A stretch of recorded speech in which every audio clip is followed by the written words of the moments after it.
The thing that I'm most excited about in Homefront is this unique core fantasy. The idea that, we're exploring the civilian side and the human side. The main gameplay goal behind the single-player portion of our game was to put the player in the shoes of a resistance soldier fighting for his country. Everything that we did comes out of that. How your weapons work, how you relate to the world, the kind of missions that you go on, it all comes from that. In a lot of shooters, you have the best equipment and great number of allies and an army behind you. In this case, you're civilians turned freedom fighters, and you have to fight against this greater force that has better equipment than you do.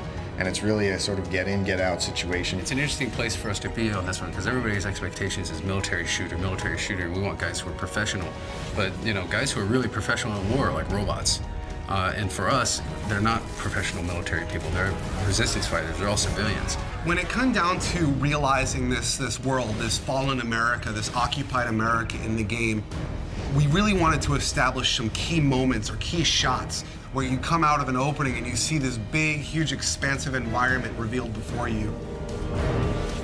You see this enormous vista of this plane that crashed when the EMP went off. It's kind of like this moment where you're like, this is really something different. It's really spectacular. We really want people to feel like this looks like a place that I grew up in, and then twist it, and now it looks abandoned, now it looks collapsed. The second thing, which I think has been a huge win for us overall, is going after real-world brands. We really want to get these brands in here because they're part of the fabric of American life. So one of the places that the Koreans use as a supply depot is a classic big box store. And they sort of move in and they use the big space to store all their military stuff. And that's one of our big set pieces where the military goes on a raid mission to steal a bunch of fuel.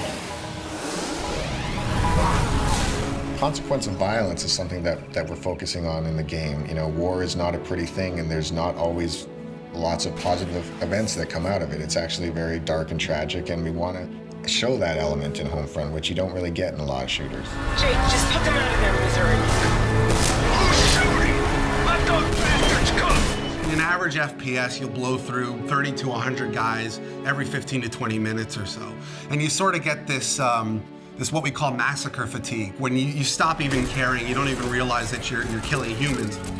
But what we're trying to do is really attach emotion to that it actually, there are consequences to violence. Please form a single file line. Have your papers ready for inspection. How am I supposed to make the player feel or care about the fact that they're killing when that's the whole goal of the game?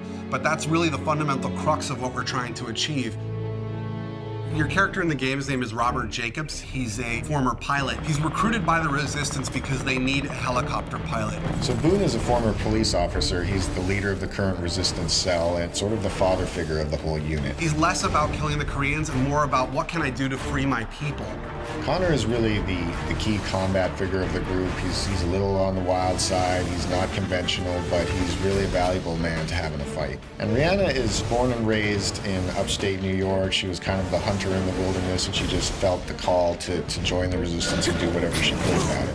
The final character is Hopper, and what makes him really interesting is he's a Korean American, and he has scars on his face from race riots that happened in the early parts of the war. The supporting cast is kind of interesting because you run across all these civilians who have totally different approaches. Some will work with you, some will support you, others might betray you or sell you out, and we create all these kind of neat moments around all these supporting characters. You're a guy who is caught up in this crazy scenario, fighting alongside other people who have no real training. So, you make mistakes.